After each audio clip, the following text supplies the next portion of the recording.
దేవుని ఘనమైన శ్రేష్టమైన పరిశుద్ధ నామమునకు మహిమాస్తుతి ప్రభావములు కలుగునుగాక. బాగున్నారా? పరిశుద్ధాత్మ దేవుడు మరొక నూతన దినాన్ని మన జీవితంలో అనుగ్రహించి ఉన్నారు. ఈరోజు ఉదయం లేవగానే మీరందరూ కూడా ప్రార్థన చేసుకున్నారని, వాక్యము చదువుకున్నారని, ప్రభుత్వ సమయాన్ని గడిపారని నమ్ముచున్నాను. ప్రతిదినము కూడా ప్రభుత్వ సమయాన్ని గడపండి. ఆయన మనలను ఆశీర్వదించే దేవుడుగా ఉంటాడు. మీరందరూ కూడా ఈ యొక్క కార్యక్రమాన్ని సబ్స్క్రైబ్ చేశారని నమ్ముచు ఉన్నాను. ఒకవేళ చేయకపోతే సబ్స్క్రైబ్ ఇప్పుడే చేయండి. ఇంకా అనేక మందికి షేర్ చేయాలని ప్రేమతో కోరుతూ ఉన్నాను. ఈరోజు ప్రార్థన చేసుకుని పరిశుద్ధాత్మ దేవుడు మన కొరకు సిద్ధపరిచిన శ్రేష్టమైన అమూల్యమైన వాగ్దానమును ప్రార్థన పూర్వకముగా పొందుకుందాం. తలలు వంచండి, ప్రార్థన. పరిశుద్ధుడానికి వేలాది వందనాలు, స్తోత్రములు ప్రభువా. ఉదయకాల సమయంలో మేమందరం నీ సన్నిధికి వచ్చి ఉన్నాము.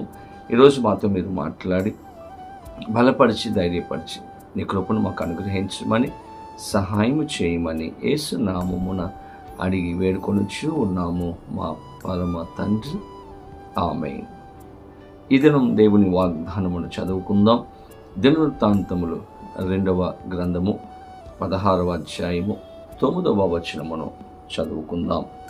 తన ఎడల యథార్థ హృదయము గలవారిని బలపరచుటకై యెహోవా కనుదృష్టి లోకమందంతటా సంచారము చేయుచున్నది. దేవుని స్తోత్రం కలుగును గాక. చక్కని వాగ్దానాన్ని పరిశుద్ధాత్మ దేవుడు మనకిస్తున్నాడు. దేవుని యొక్క కనుదృష్టి లోకమంతటా ఉన్నదంట. లోకాన్ని, ప్రజలను దేవుడు గమనిస్తున్నాడంట. ఎందుకంటే బలపరచడానికి, సహాయం చేయడానికి. ఎవరిని దేవుడు బలపరచగలడంట? యథార్థమైన హృదయము కలిగినటువంటి వారిని మాత్రమే దేవుడు బలపరచాలని వెతుకుతూ ఉన్నాడంట. దేవుని బిడ్డలారా, ఈరోజు యథార్థత మనం గమనిస్తే మనుషుల్లో కనపడడం లేదు. లోపల ఒకటి పెట్టుకుంటున్నారు, బయట ఇంకొకలాగా మాట్లాడుతూ ఉన్నారు. లోపల ఉన్నట్లుగా బయట వారి యొక్క బిహేవియర్ ఉండడం లేదు. మాటలో యథార్థత లేదు, ప్రవర్తనలో యథార్థత లేదు. జీవితంలో ఈరోజు దేవుని బిడ్డలారా, మనుషులలో యథార్థతను మనము కనిపెట్టలేకపోతున్నాము. ఎందుకంటే మనుషులు ఈరోజు చాలా సమయాలలో మనం గమనిస్తే నమ్మకత్వాన్ని కలిగి ఉండలేకపోతూ ఉన్నారు. కానీ ఈరోజు దేవుడు ఎవరిని బలపరుస్తాడంట? ఎవరికి దేవుడు సహాయం చేస్తాడంట? యథార్థమైనటువంటి హృదయం కలిగినటువంటి వారిని మాత్రమే బలపరుస్తారు.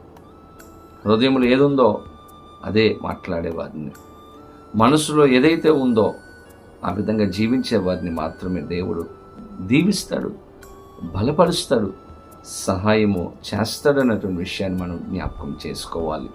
కాబట్టి ఈరోజు మనిషి జీవితంలో కావలసినటువంటిది యథార్థత, ఫెయిత్ఫుల్నెస్, నమ్మకత్వాన్ని మనం కలిగి ఉండాలి. బైబిల్ గ్రంథంలో ఎంతోమంది జీవితాలలో మనం గమనిస్తే ఆ యొక్క యథార్థత ఉండడం వలన దేవుడు వారిని దీవించాడు. హిజ్కియా కూడా దేవుడు నీవు ఇక చనిపోతున్నావు, నీళ్లు చక్కబెట్టుకో అని సెలవిచ్చినప్పుడు హిజ్కియా ప్రార్థన చేస్తాడు, ప్రభువా నేను ఎంత యథార్థంగా జీవించానో నీకు తెలియదా అని ప్రార్థన చేశాడు. అబ్రహాం గురించి కూడా దేవుడు చెప్పాడు, ఇతడు నమ్మకమైనటువంటి వాడు, నమ్మకస్తుడు. ఒక గొప్ప సాక్ష్యాన్ని అబ్రహాము కూడా పొందుకున్నాడు.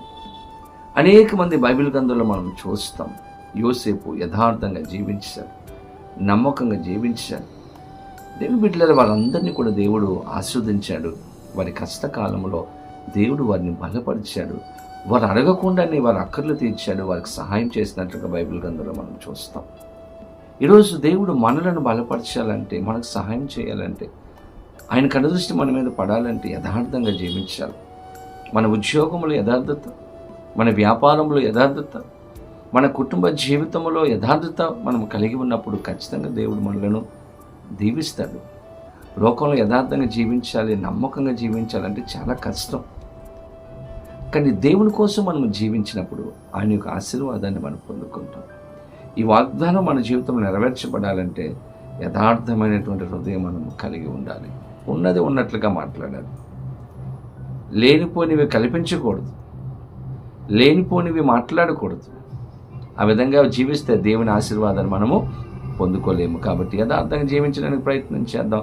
పరిశుద్ధాత్మ దేవుడు సహాయం చేయను గాక. ఆమేన్. పరిశుద్ధాత్మదేవ మీకు వేలాది వందనాలు. చక్కని వాగ్దానం ఇచ్చారు యేసయ్య. మీ కొరకు ఈ లోకంలో యథార్థంగా జీవించడానికి కృప చూపించండి. యథార్థమైన హృదయం కలిగి ఉండడానికి మాకు సహాయం చేయమని, వీరు చూసిన ప్రతి బిడ్డను దీవించండి, మీరు ఆస్వాదించండి, నీ కృపలో భద్రపరచమని సహాయం చేయమని యేసు నామమున అడిగి వేడుకొనిచి ఉన్నాము మా పరమ తండ్రి. ఆమేన్. తండ్రి, కుమార, పరిశుద్ధాత్మ త్రియేక దేవుని యొక్క దీవెన ఆశీర్వాదము సదాకాలము కలుగును గాక. ఆమేన్. దేవుడు మిమ్మల్ని దీవించును గాక. ఆమేన్.